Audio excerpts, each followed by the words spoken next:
अरे सैनिकों की वीर गति पे खुशी प्रकट करने वाले ये वो लिबरल्स हैं जिन्हें जाहिलों के कौम कहा जाता है। ये हमारे जनरल बिपिन रावत जी इन सब से एक रैंक ऊपर कि भाई देखो देखो हम कितने घटिया हैं। इससे बड़ा दुर्भाग्य तुम लोगों के लिए और क्या होना। तुम्हारे 56 देशों को भी अगर साथ में मिला दिया जाए तो इतनी डिग्रियां नहीं होंगी जितनी बिपिन रावत जी अकेले लेके घूमते थे।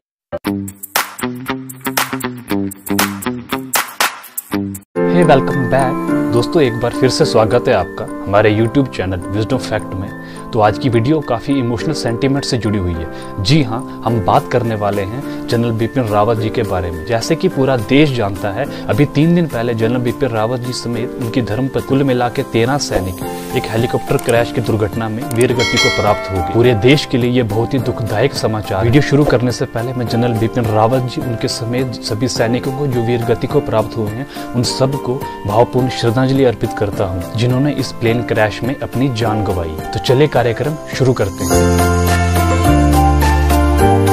इस प्लेन क्रैश की दुर्घटना के बाद बहुत से रिएक्शन सामने हैं, जिसमें कुछ लोग बहुत ज्यादा खुश थे और कुछ लोग बहुत ज्यादा दुख व्यक्त कर रहे थे, जो कि जेन्युइन भी है। हमारे सैनिकों की वीर गति पे खुशी प्रकट करने वाले ये वो लिबरल्स हैं जिन्हें जाहिलों के कौम कहा जाता है। ये कहते हैं कि ये जो बिपिन रावत है ये कौन है। तो आज की वीडियो में मैं बिपिन रावत जी के बारे में वो फैक्ट्स बताने वाला हूँ कि ये कौन थे और इस देश की मातृभूमि में इस भारत देश के लिए इनका क्या कंट्रीब्यूशन रहा था। 30 दिसंबर 2019 को बिपिन रावत जी को CDS के रूप में अपॉइंट किया गया था। 1 जनवरी 2020 को हिंदुस्तान के इतिहास में यानी कि 1947 से लेकर 2021 तक ये मोस्ट पावरफुल ऑफिसर के रूप में पोस्टेड थे। इन सब के बावजूद हमारे देश में जितने भी 4 स्टार रैंकिंग के ऑफिसर हैं, आर्मी चीफ हो गए, नेवी चीफ हो गए, एयरफोर्स चीफ हो गए, ये हमारे जनरल बिपिन रावत जी इन सब से एक रैंक ऊपर थे। और अगर बिपिन रावत जी के हम मेडल्स की बात करें तो इसमें बहुत से मेडल शामिल हैं, जिसमें परम विश्व सेवा मेडल, उत्तम युद्ध सेवा मेडल, अति विश्व सेवा मेडल, युद्ध सेवा मेडल,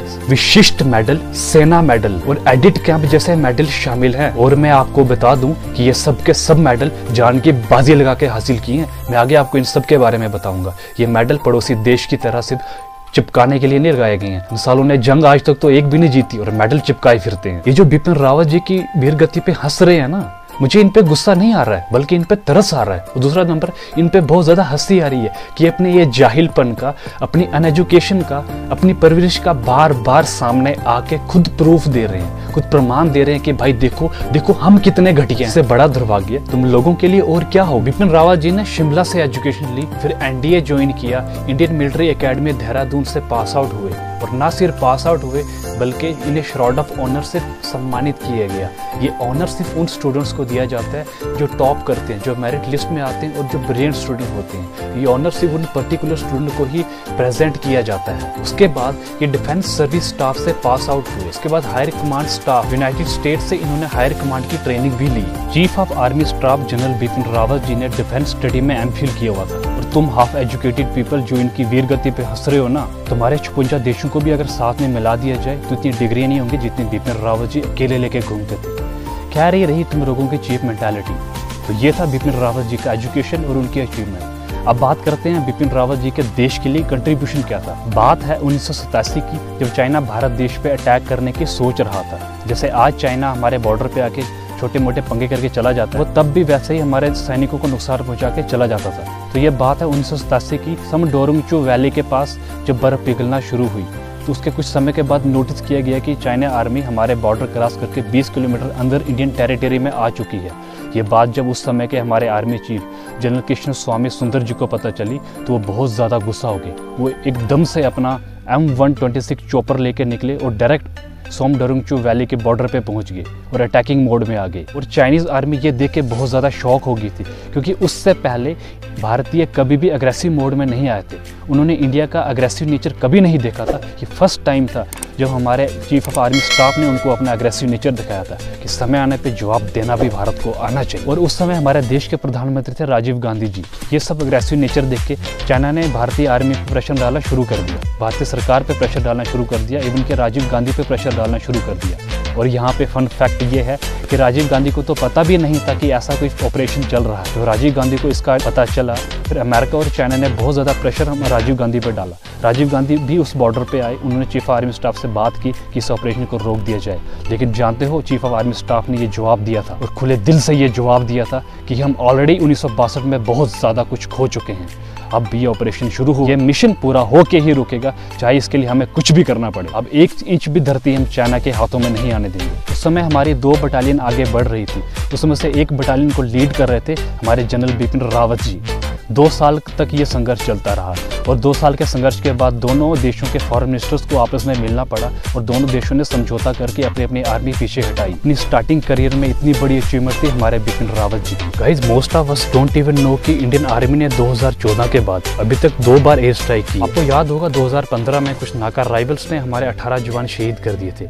जैसे ही यह बात हमारे बिपिन रावत जी के नॉलेज में आई, वो तुरंत अटैकिंग मोड में आ गए और उन्होंने जड़ों से उखाड़ के फेंक दिया नाका राइवल्स को। तो ये थी देश की पहली। आपको एक हिंट देते हैं, आपने उड़ी मूवी देखी होगी, उसके स्टार्टिंग में ये सीन आता है एयर स्ट्राइक वाला, ये वही एयर स्ट्राइक है। बिपिन रावत जी सिर्फ इंडियन आर्मी के ही नहीं बल्कि वर्ल्ड आर्मी के भी हीरो थे। बात है अगस्त 2008 की, जब बिपिन रावत जी को भेजा गया था कॉन्गो पीस कीपिंग मिशन के लिए। वहाँ के हालात बहुत ज्यादा खराब थे। वहाँ के सिविलियंस और आर्मी के बीच में बिल्कुल नहीं बनती थी। वहाँ के सिविलियंस तो साफ कहते थे यहाँ की मिलिट्री आती है, वो यहाँ पे वॉर करती है, मिलिटेंट्स को मार नहीं पाती और सिविलियंस को मार के चला जाती है। जब वो यहाँ से वापस जाती है, मिलिटेंट्स दोबारा वापस आके हम लोगों को मार देते हैं। वो बहुत ज़्यादा दुखी हो गए थे, इवन कि वो तो स्टोन पेल्टिंग भी कर रहे थे वहाँ की यूएन की गाड़ियों पे। ये सब देखने के बाद जो बिपिन रावत जी को इसके बारे में बताया गया, तो बिपिन रावत जी ने काफ़ी दिमाग से काम लिया। उन्होंने सबसे पहले तो पुरानी स्ट्रेटजी को पूरी तरीके से चेंज किया, चैप्टर 7 रूल को फॉलो किया। बिपिन रावत जी ने अपने वेपन्स निकाले और अटैक किया और उखाड़ के फेंका उन लोगों को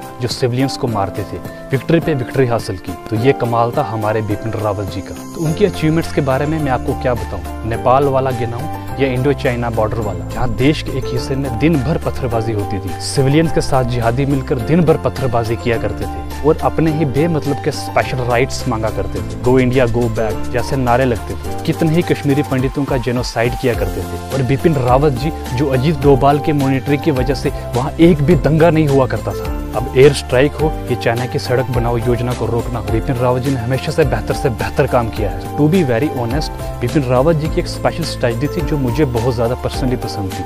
वो हमेशा कहा करते थे, कभी कभी तो लाइव कॉन्फ्रेंस पे भी उन्होंने कहा है, मीडिया के सामने कई बार आके उन्होंने कहा है कि भारत को चारों तरीके से सुरक्षित करने के लिए हमें 2.5 जंग लड़ना बहुत ज़्यादा ज़रूरी है। जानते हो 2.5 जंग क्या है? तो दोस्तों मैं आपको बताता हूँ। एक हो गया पाकिस्तान से लड़ना, दूसरा हो गया चाइना से लड़के अपने बॉर्डर को लाइफ टाइम के लिए प्रोटेक्ट कर देना, और तीसरा सबसे इम्पॉर्टेंट, देश के अंदर छुपे गद्दारों को उखाड़ के फेंकना।